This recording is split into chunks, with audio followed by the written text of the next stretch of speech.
अस्सलामुअलैकुम वरहमतुल्लाहि वबरकातुहू। उम्मीद करती हूँ कि आप सब लोग खैरियत से होंगे और जो आपको इसबाक पढ़ाए जा रहे हैं आप साथ साथ में लर्न कर रहे होंगे। क्या गज़ल जो है आदमी आदमी से मिलता है, इसकी हम तशरीह चूँकि कर चुके हैं, अब हम इसकी एक्सरसाइज करेंगे। ठीक है, इसके सवालात देखिए ज़रा। मंदरजा झैल सवालों के मुख्तसर जवाब लिखिए। सवाल नंबर 1 देखें, गज़ल के मतला की निशानदही कीजिए और अपनी कॉपी में इसे अलग करके लिखिए। ठीक है, ये चूँकि आपको मैंने पहले भी कई दफ़ा बताया है, मतला जो होता है ना, मतला तलू होना है। ठीक है, यानी कि किसी काम का आगाज़, यानी कि इसमें जो मज़मून बांधा गया है उसका जो आगाज़ किया गया है, यानी कि पहला जो शेर है उसे मतला कहते हैं। ठीक है, आपने इसका जो पहला शेर है वो अपनी कॉपी में लिखना है, इसका जो मतला है। ठीक है, आदमी आदमी से मिलता है, दिल मगर कम किसी से मिलता है। ठीक है, ये आपने इसका लिखना है आंसर। आगे देखिए सवाल नंबर 2, फूलों का रंग हंसी से मिलने का मफ़हूम वाज़िया कीजिए। ये जब मैंने आपको इसकी तशरीह करवाई ना, तो मैंने आपको बताया कि इसमें चूँकि उसके जज्बात की अक्कासी की गई है। ठीक है, उसने अपने महबूब की तारीफ़ की है। ठीक है, शायर ने तो उसको फिर तशबीह दी है। ठीक है, जब हम किसी की खूबसूरती की मिसाल पेश करना चाहते हैं ना, तो उसको अक्सर व बेशतर हम कुदरती मनाज़र में से तशबीह देते हैं किसी न किसी चीज़ से। ठीक है, तो फिर शायर ने भी उसको जो है उसके महबूब की मुस्कुराहट जो है उसे बहुत खूबसूरत लगती है। वो कहता है कि जैसे खिले हुए फूल हमें बहुत खूबसूरत लगते हैं ना, इसी तरह से जब मेरा महबूब जब मुस्कुराता है तो उसके खिले हुए जो लब हैं वो मुझे बहुत अच्छे लगते हैं। ठीक है, यानी कि उसकी मुस्कुराहट को फूलों से तशबीह इसीलिए दी है कि उसको जो खूबसूरती फूलों में नज़र आती है, इसी तरह महबूब की मुस्कुराहट में उसे खूबसूरती की झलक दिखाई देती है। सवाल नंबर 3 देखें, होश और बेखुदी से मिलने से दुनिया के कारोबार कैसे संवरते हैं। ठीक है, ये जो हमने शेर नंबर 7 किया था। ठीक है, कारोबार जहाँ संवरते हैं, होश जब बेखुदी से मिलता है, यानी कि एक शेर में दो यानी कि अपोजिट जज्बात की जो अक्कासी की गई है, यानी कि होश और बेखुदी। ठीक है, मैंने आपको तशरीह में बताया था ना कि जिस तरह से यानी कि इंसान होशो हवास में रह कर, ठीक है, अपने जज्बा क़ुव्वत को अमल में लाता है ना, तो दुनिया के जो काम हैं वो संवरने लगते हैं। यानी कि जो उसकी बेखुदी होती है, उसका जो लगाव है, ठीक है, वो उसके होश के साथ मिलता है। यानी कि उसकी जो अपनी जो अंदर की सिफ़ात हैं, ठीक है, वो उजागर होती हैं, तो उनको वो होश में यानी कि इस्तेमाल में लाता है। ठीक है, यानी कि जज्बा अमल को, इस क़ुव्वत को जब इंसान इस्तेमाल करता है तो फिर क्या है, कामयाबी की मंजिल तक वो इसे क़ुव्वत ले जाती है। ठीक है, यानी कि इंसान जब मुकम्मल होशो हवास के साथ अपने जज्बात अमल की क़ुव्वत पैदा करता है तो वो दुनिया के काम संवारने लग जाती है। ठीक है, वो क़ुव्वत जो है जज्बा अमल क़ुव्वत इंसान को कामयाबी की मंजिल तक ले जाती है। ठीक है, आगे सवाल नंबर देखें, मतला में किस हकीकत की तरफ इशारा किया गया है। ठीक है, मतला यानी कि जो शेर का पहला गज़ल का जो पहला शेर है, आदमी आदमी से मिलता है, दिल मगर कम किसी से मिलता है। ठीक है, इसमें किस हकीकत की तरफ इशारा किया गया है। ठीक है, इसमें देखें, इंसान ज़िंदगी में बहुत से लोगों से मिलता है। ठीक है, यानी कि आम तौर पे तो इंसान बहुत सारे लोगों से मिलता है, उसका वास्ता पड़ता है, लेकिन उसका जो दिल का ताल्लुक़ है वो बहुत कम लोगों से बनता है। मैंने आपको बताया था ना कि इंसान एक दूसरे के ज़रूरियात के तहत दूसरे लोगों से, बहुत सारे लोगों से मेल जोल होता है, लेकिन ऐसा है कि वो मिलना हमारा यानी कि अपने कामों के लिए, मफादात के लिए होता है। ठीक है, लेकिन जो इंसान का दिली ताल्लुक़ है ना, वो बहुत कम लोगों से यानी कि उसकी वाबस्तगी होती है। यानी इसका जो दिली ताल्लुक़ है वो बहुत कम इंसानों से ही कायम हो पाता है। बाकी इंसान अपने काम करते हैं, दुनिया के काम होते रहते हैं, मिलते रहते हैं, बिछड़ते रहते हैं, लेकिन जो दिली ताल्लुक़ है ना कि इंसान दिल से किसी से मिले, ठीक है, किसी की खैर ख्वाही चाहे, ये बहुत कम होता है। ठीक है, इस हकीकत की तरफ माशरे में इशारा किया गया कि हम ऊपर से एक दूसरे के लिए मोहब्बत से जज्बात तो रखते हैं, मिलते हैं, लेकिन जो हमारे खैर ख्वाही दिल से एक मुसलमान दूसरे के लिए रखता है, ऐसा इस माशरे में बहुत कम है। ठीक है, आगे सवाल नंबर देखें, 5वें शेर में मिलकर ना मिलने से क्या मुराद है, यानी ये शेर देखें, मिल के भी जो कभी नहीं मिलता, टूट कर दिल उसी से मिलता है।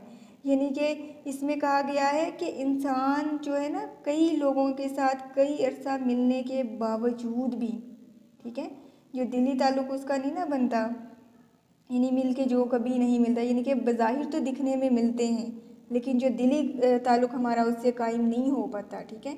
लेकिन इसके बावजूद भी देखें, जो अपने महबूब की तारीफ़ कर रहा है, उससे मिलने का ख्वाह है, वो कहता है कि मेरा महबूब बेशक मेरे साथ बेरुखी भी इस्तेमाल करता है ना, बेरुखी से भी मुझे मिलता है, लापरवाही करता है, मुझसे गफलत बरता है या मुझे नज़रअंदाज करता है, लेकिन इन सब के बावजूद भी अगर मेरा दिल टूट भी जाता है ना, तो फिर इस टूटे हुए दिल के साथ भी यानी कि दिल की यही कैफियत रहती कि बस यानी कि फिर से महबूब से मिला जाए, यानी कि फिर से उसकी तमन्ना दिल में रहती है। आगे देखें ज़रा सवाल नंबर 2, मंदरजा झैल अल्फाज को जुमलों में इस तरह इस्तेमाल कीजिए कि इनकी तज़कीर व तानीस वाज़िया हो जाए। आदमी, आदमी का आपने बनाना है, वो आदमी मशकूक लगता है, ठीक है, कि वैसे सेंटेंस आता है ना, इसकी तज़कीर या तानीस जो सामने आ जाती है, तो ये क्या है, वो मशकूक आदमी लगता है, यानी कि ये मुज़क्कर है, ठीक है। दिल, डर के मारे मेरा दिल ज़ोर ज़ोर से धड़क रहा है, ठीक है, ये रहा है, क्या है ये, मुज़क्कर, ठीक है। सितम, गरीबों पर सितम ढाना आबद का वतीरा बन चुका है, ठीक है।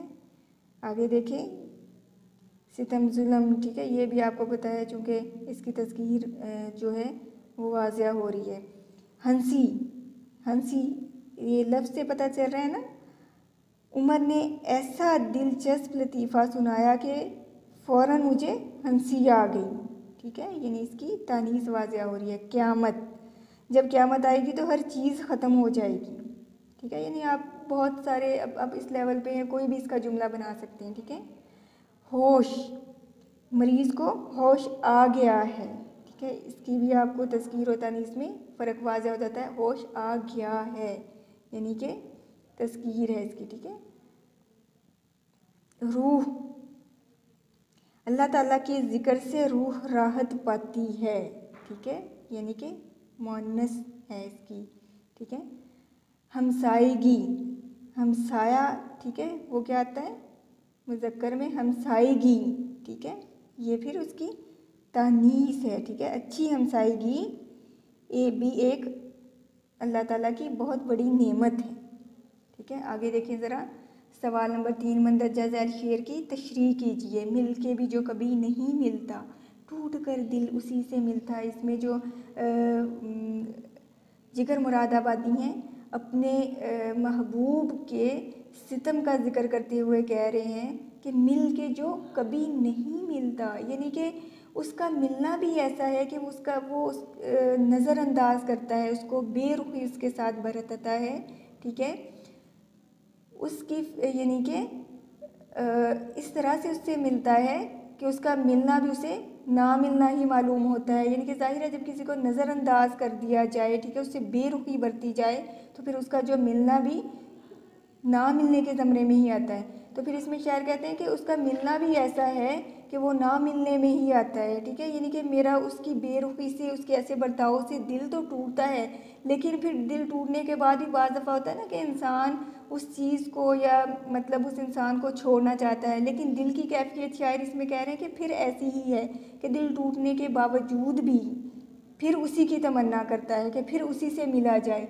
कि हो सकता है कि वो मेरी मोहब्बत को जांच ले, पहचान ले, ठीक है, यानी कि मेरा मिलना उसे, मेरा अच्छे से मिलना उसे मुतासिर कर दे, वो मेरी तरफ मुतवज्जो हो, ठीक है, यानी कि दिल टूट भी चुका है लेकिन फिर भी उसी की ख्वाहिश रखता है उसी से मिलने की। आगे देखें सवाल नंबर 4, जिगर मुरादाबादी की गज़ल का मतन जो है अपने जहन में रखकर दुरुस्त जवाब की निशानदही कीजिए, ठीक है। इसमें आपने ये जो MCQs दिए हुए हैं इसको देखना है। महबूब के सादगी से मिलने का शायर पर क्या असर होता है। ऑप्शन दिए हैं, खुशी से फूला नहीं समाता, महबूब के सितम भूल जाता है, नशा सा छा जाता है, या हर गम भूल जाता है, ठीक है। तो हम चूँकि इसकी तशरीह पढ़ चुके हैं, तो उसके मुताबिक क्या है, महबूब के सितम वो भूल जाता है महबूब के फिर से मिलने पर। फूलों का रंग महबूब की किस बात से मिलता है? ऑप्शन दिए हुए हैं, हंसी से, शक्लो सूरत से, ताजगी और नज़ाकत से, या खुशपोशी से। ठीक है, ये हमने चूँकि सवालात में भी पढ़ा है ना कि हंसी के बारे में पूछा गया है, तो किससे मिलता है? हंसी से। ठीक है, इसका जुज़ एक है। आगे देखिए, फितना क़यामत का सिलसिला किससे मिलता है? महबूब की खुशकामती से, खुश अदाई से, अंगड़ाई से, या महफल आराई से। यानी कि हमने जो गज़ल के मफ़हूम के मुताबिक इसका आंसर देना होता है, तो इसमें किस चीज़ का जिक्र किया गया है? महबूब की खुशकामती से। आगे देखिए, दिल टूट कर किससे मिलता है? कज अदा से, दिलरुबा से, खुश अदा से, मिल के जो नहीं मिलता। मैंने आपको बताया चूँकि हमने मफ़हूम के मुताबिक इसका आंसर देना है, तो इसका आंसर क्या है? मिल के भी जो नहीं मिलता। आगे देखिए, बेखुदी से होश आने पर क्या होता है? ठीक है, अफसोस, कारोबार जहाँ संवरते हैं, बेखुदी को जी चाहता है, या उदासी बढ़ जाती है। ठीक है, क्योंकि गज़ल के मफ़हूम के मुताबिक क्या है? कारोबार जहाँ संवर जाते हैं। आगे देखिए, रूह को मोहब्बत का मज़ा कब मिलता है? दिल की हमसायगी में, हिज्र फ़राक में, वसाल में, या तन्हाई और यकसुई में। ठीक है, दिल की हमसायगी में। ठीक है, आगे देखें ज़रा सवाल नंबर 5 का, हुसैन में दिए गए अल्फाज से दुरुस्त जवाब का इंतखाब करके खाली जगह पुर कीजिए। हाँ जी, क्वेश्चन में दिए गए अल्फाज से दुरुस्त जवाब का इंतखाब करके खाली जगह पुर कीजिए। ठीक है, देखें ज़रा, दिल मगर कम किसी से मिलता है। ठीक है, चूँकि हम ये जो पीछे पढ़ चुके हैं। दूसरे शेर में वो से मुराद क्या है? महबूब है। ठीक है, यानी कि वो कहकर महबूब को मुखातब किया गया है। कारोबारे जहाँ संवरते हैं। ठीक है, 7वां शेर गज़ल का क्या है? मतला है, मक्ता है, या आखिरी शेर है? अब देखें, आखिरी शेर है। क्यों? क्योंकि ये इस आखिरी शेर इस गज़ल में इसके जितने अशआर दिए गए हैं उसके मुताबिक इसका आखिरी शेर है। ठीक है, और जबकि मक्ता क्या होता है? किसी बात को कट कर देना, काट देना, बात पूरी कर लेना, मुकम्मल कर लेना, जिसमें शायर जो है अपना तखल्लुस इस्तेमाल करता है। ठीक है, चूँकि इसमें ऐसा कुछ भी नहीं, इसलिए ये गज़ल का जो है आखिरी शेर है। ठीक है, मक्ता नहीं, इसको आखिरी शेर कहेंगे। आगे देखिए ज़रा, गज़ल में रदीफ़ और कवाफ़ी की निशानदही कीजिए। ठीक है, रदीफ़ और कवाफ़ी बताने हैं। ठीक है, ये सवाल देखने से पहले मैं आपको पहले भी, चूँकि ये चीज़ें हम जब करते हैं शायरी फॉर्म में, कुछ भी नज़म या गज़ल या इस तरह से, तो उसमें भी ये चीज़ें मैं आपको रिपीट करती रहती हूँ। फिर भी हम इसमें एक दफ़ा से फिर, चूँकि इसके आखिर में सबक ये दिया हुआ है काफ़िया की तारीफ़ और रदीफ़ की, तो फिर से हम इसको दोहरा लेते हैं। ठीक है, यानी कि किसी भी शेर के आखिर में जो आने वाले हम वज़न और हम आवाज़ अल्फाज होते हैं ना, हम वज़न, ठीक है, और हम आवाज़ जो मिलते जुलते हैं।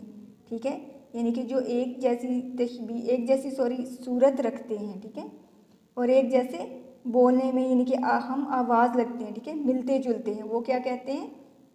कहलाते हैं कवाफ़ी। ठीक है, यानी कि उसके काफ़िया। ठीक है, अगर शेर में रदीफ़ भी हो, ठीक है, रदीफ़ का होना वैसे लाजमी नहीं होता। ठीक है, काफ़िया जो है रदीफ़ से पहले आता है। ठीक है, काफ़िया क्या होता है? रदीफ़ से पहले आता है। जैसा कि हम इसमें देखेंगे, पहले इसको देख लेते हैं। इसमें दिया हुआ, इब्ने मरियम हुआ करे कोई, मेरे दुख की दवा करे कोई। ठीक है, फिरे राह से वो यहाँ आते आते, अजल मर रही तू कहाँ आते आते। ठीक है, इसमें देखिए, यहाँ पहले शेर में क्या है? हुआ और दवा। ठीक है, जैसे इब्ने मरियम हुआ करे कोई, मेरे दुख की दवा करे कोई, हम वज़न हैं। ठीक है, यानी कि 3 हरूफ इसमें है, 3 इसमें है। ठीक है, मिलते जुलते हैं एक दूसरे से, हम आवाज़ हैं। ठीक है, हवा दवा मिलते जुलते हैं ना, इसलिए। दूसरे शेर में जबकि यहाँ और कहाँ। ठीक है, अब देखें, इनमें भी हरूफ चूँकि बेशक चेंज, जैसे यहाँ और कहाँ, लेकिन हम वज़न हैं और हम आवाज़ हैं। ठीक है, तो ये क्या है? इन दोनों शेर में कवाफ़ी हैं इसकी। जबकि रदीफ़ कौन सा है? ये हम देखें पहले।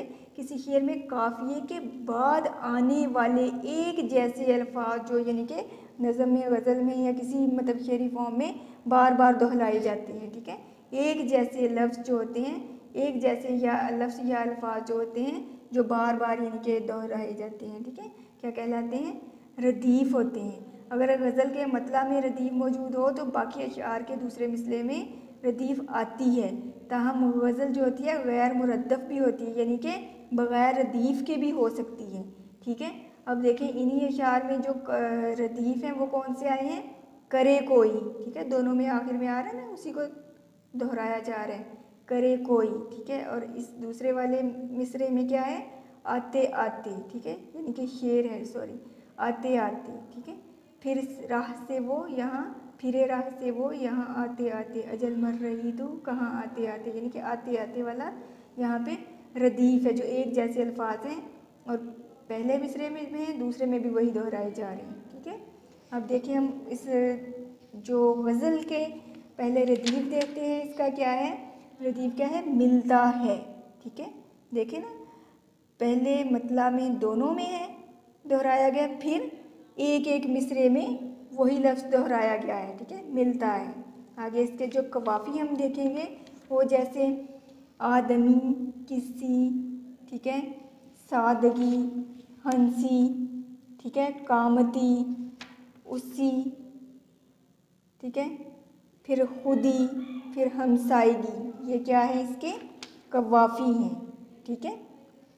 तो ये आपने जो अच्छे तरीके से करनी है, ठीक है, एक्सरसाइज इसकी, आंसर क्वेश्चन आपने इसके नोटबुक पे राइट करने हैं, बाकी ऑब्जेक्टिव आपने अच्छे तरीके से याद करनी है, और काफिया और रदीफ़ का आपको वाज़िया फ़र्क होना चाहिए।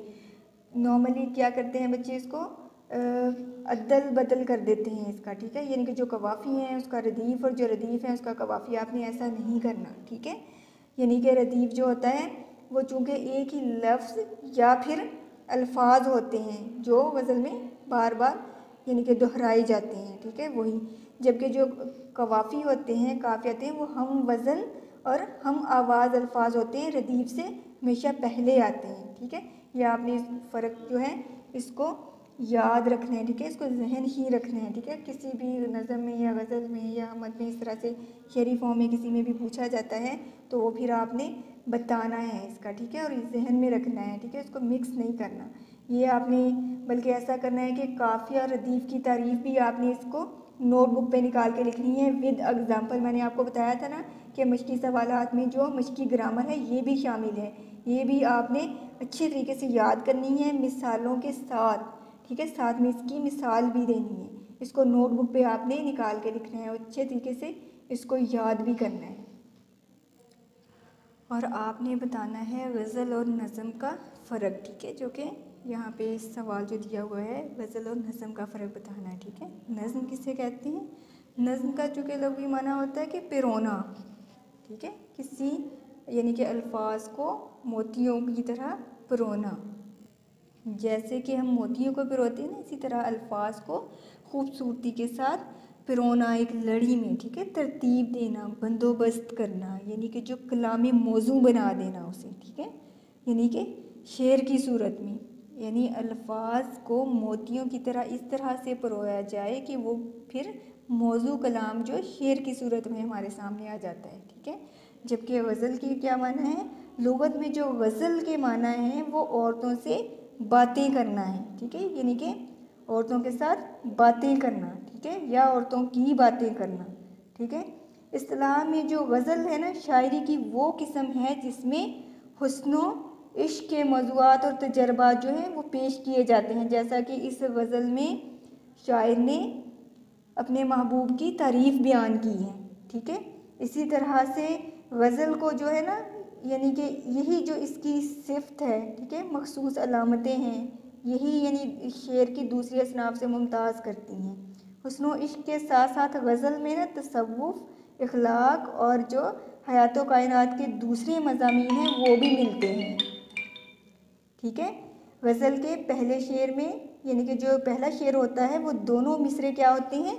हम काफिया होते हैं। जैसा कि मैंने आपको बताया ना, देखिए ज़रा, आदमी आदमी से मिलता है, दिल मगर कम किसी से मिलता है, ठीक है, यानी कि दोनों मिलता है दोनों में आ रहा है ना रदीफ़ जो है, ठीक है, आदमी, ठीक है, किसी, यानी कि हम काफिया भी हैं, हम रदीफ़ भी हैं, ठीक है, यानी कि जो शेर का मतलब होता है वो हम काफिया भी होता है, हम रदीफ भी होता है, ठीक है। बाकी जो अशआर हैं उनके हर दूसरे मिसरे में क्या होता है कि काफिया मौजूद होता है, ठीक है, हर दूसरे मिसरे में, ठीक है। पहला मिसरा जो है उसमें नहीं, दूसरे मिसरा, हर दूसरा मिसरा जो होता है, जैसे कि इसमें हंसी, कामती, उसी, ठीक है, हर दूसरा काफिया जो मिसरा है वो काफिया होता है, ठीक है। गज़ल का जो आखिरी शेर होता है ना वो क्या कहलाता है, मक्ता। लेकिन चूंकि ये मक्ता नहीं है, ये आखिरी शेर है, जैसा कि मैंने आपको वो सवाल के मुताबिक भी बताया, ठीक है। क्यों? क्योंकि शर्त ये होती है मक्ता होने के लिए कि उसमें जो शायर अपना तखल्लुस उसमें इस्तेमाल किया गया हो, ठीक है। मुमकिन है कि इसके और भी अशआर हैं, ठीक है, यानी कि जो भी आप गज़ल पढ़ रहे हैं उसमें वो आखिरी शेर है, ठीक है, लेकिन वो मक्ता नहीं है, तो फिर मुमकिन है कि उसके कोई और भी अशआर हों या उसकी शायर की बात उसमें मुकम्मल ना हुई हो, ठीक है, आप जो गज़ल पढ़ रहे हैं वो पूरी ना हो, ठीक है। चूँकि इसमें यानी कि ऐसा होता है कि बाज़ दफ़ा मक्ता यानी कि जो होता है ना सेकंड लास्ट, उसमें भी शायर इस्तेमाल कर लेते हैं, लेकिन चूँकि ये आखिरी शेर है, इसमें शायर ने अपना तखल्लुस इस्तेमाल नहीं किया हुआ, तो क्या है, ये मक्ता नहीं है, ठीक है। लेकिन चूँकि यहाँ पे गज़ल के बारे में बात हो रही है तो एक शेर जो उसका आखिरी होता है वो मक्ता होता है, ठीक है। लेकिन शर्त उसमें यही बताई जाती है कि उसमें शायर ने अपना अगर तखल्लुस इस्तेमाल किया हुआ हो, ठीक है। अब गज़ल की जो इनफरादी खसूसियत है ना वो ये है कि उसका हर शेर जो होता है वो मौजू के एतबार से मुकम्मल होता है। जैसा कि मैंने आपको बताया ना कि ये पहले शेर में ये माशरे के उस कैफियत की अक्कासी की गई है कि जो इंसान इंसानों से मिलते हैं अपने मुफादात के लिए, ठीक है, ताल्लुकात जो हैं वो मिलने जुलने की हद तक तो ठीक है, इंसान एक दूसरे के सामने मिलता है, काम लेता है, देता है, लेकिन जो दिली ताल्लुक़ है वो बहुत कम कायम कर पाता है, ठीक है। यानी कि दिली ताल्लुक़ जो होता है वो किसी किसी से कायम होता है, ठीक है। यानी कि इंसान अपने काम निकालता है, ठीक है, एक दूसरे के सामने बहुत अच्छे से पेश आता है, लेकिन पीछे वो उसके तासुरात क्या है वो इस चीज़ की अक्कासी इसमें की गई है, ठीक है। आगे फिर जो शायर है वो महबूब के यानी कि खूबसूरती का जिक्र करता है, फिर उसके रवैयों का जिक्र करता है, यानी कि जो शेर एक बयान किया जाता है ना उसमें जो भी मजमून हो, ठीक है, खूबसूरती का हो या उसके रवैये का हो या फिर मुआशरे की अक्कासी की गई हो, यानी कि ऐसा जैसा मैंने आपको तशरीह में बारहा ये बताती रही हूँ कि इस शेर में ये शायर ने कहना चाहा है, ठीक है। तो इसी तरह से हर शेर जो होता है मौजू के एतबार से अपने मजमून के एतबार से क्या होता है, मुकम्मल होता है, ठीक है। इस हवाले से वो दूसरे अशआर का मोहताज नहीं होता कि वो यानी कि ये सिलसिला मुकम्मल करने के लिए कोई और मतलब आगे शेर कहा जाएगा तो उसकी बात मुकम्मल होगी, तो ऐसा नहीं है। नज़म और गज़ल का बुनियादी फ़र्क भी यही है कि जो अक्सर जो हमारे यहाँ नज़में होती हैं उनमें क्या है कि यानी कि जो मज़मून शुरू से उसमें यानी कि कहा गया होता है ना, यानी कि जिससे आगाज़ किया गया होता है तो फिर उसी पे इख्तिताम होता है, यानी कि एक ही मौजू पूरी नज़म में चलता है। जैसे बरसात पे हो गई तो उसमें बरसात का ही सारा जिक्र है नज़म का, ठीक है। इसी तरह से जैसे बारिश पे कोई नज़म होगी वो सारा बारिश पे ही तज़किरा होगा, ठीक है। इसी तरह से मतलब बहुत सारी नज़में मिलती हैं, ठीक है, यानी कि जो मज़मून उसमें बांधा गया है ना शुरू में वो आखिर तक वही आता है, जबकि गज़ल की ये मतलब कि बात नहीं है, खसूसियत नहीं है। इसकी खसूसियत ये है, इसकी बुनियादी बात ये है कि इसमें हर शेर जो होता है वो एक मुकम्मल मज़मून रखे हुए होता है, यानी कि ऐसा हो सकता है कि एक गज़ल में मुख्तलिफ यानी कि रवैयों की या ज़ावियों की अक्कासी की गई हो, ठीक है, मज़मून उसमें अलग अलग हो सकते हैं, ठीक है, यानी कि जो भी फिर उस शेर में बात की गई होगी वो मुकम्मल होगी, यानी कि फिर वो दूसरे शेर की मोहताज नहीं होगी। नज़म और गज़ल का बुनियादी फ़र्क ये है कि नज़म में जो मज़मून शुरू से बांधा जाता है वो आखिर तक वही लेके चला जाता है, जबकि गज़ल में बहुत सारे एक साथ मौजू चुने जा सकते हैं, ठीक है, बहुत सारे मौजू जो हैं बयान किए जा सकते हैं, ठीक है। इसी तरह से जैसा इसमें कहीं मुआशरे की अक्कासी की बात है, कहीं महबूब की खूबसूरती का तज़किरा है, कहीं फिर उसकी बेरुखी का जिक्र है, फिर आगे चल के उसकी खुदी और यानी कि हम जो ये देखें शेर में होश और बेखुदी का फिर आगे तज़किरा किया गया है, ठीक है। फिर जो आगे चल के जो हमारा आखिरी शेर है इसमें बताया गया है कि रूह को जो मोहब्बत का मज़ा मिलता है ना वो दिल की हमज़ायगी से मिलता है, यानी कि जब तक किसी काम में दिल मुलव्वस ना हो ना तब तक यानी कि हम उसकी लज्जत को महसूस नहीं कर सकते। ठीक है, यानी कि हर मौजू के एतबार से यानी कि हर शेर में अलग यानी कि उन्वान लेकर अलग मौजू लेकर उस पर तज़किरा किया जा सकता है, लेकिन वो तज़किरा क्या होगा, मुकम्मल होगा, फिर अगले शेर का मोहताज नहीं होगा। ठीक है, जबकि पूरी नज़म में एक ही मजमून माना जाता है। ये नज़म और गज़ल का बुनियादी फ़र्क आपने याद रखना है। ठीक है, अगर आपसे पूछा जाए तो ये आपने अच्छे तरीके से बहुत सारी चीज़ें मैंने आपको बताया। आंसर क्वेश्चन आपने नोटबुक पे राइट करने हैं, इसके ऑब्जेक्टिव आपने याद करनी है, इसके रदीफ़ को वाफ़ी स्पेशली ये आपने तारीफ़ के साथ मिसालों के साथ अपने नोटबुक पे लिखने हैं, फिर याद भी करने हैं। ठीक है, अल्लाह हाफिज़।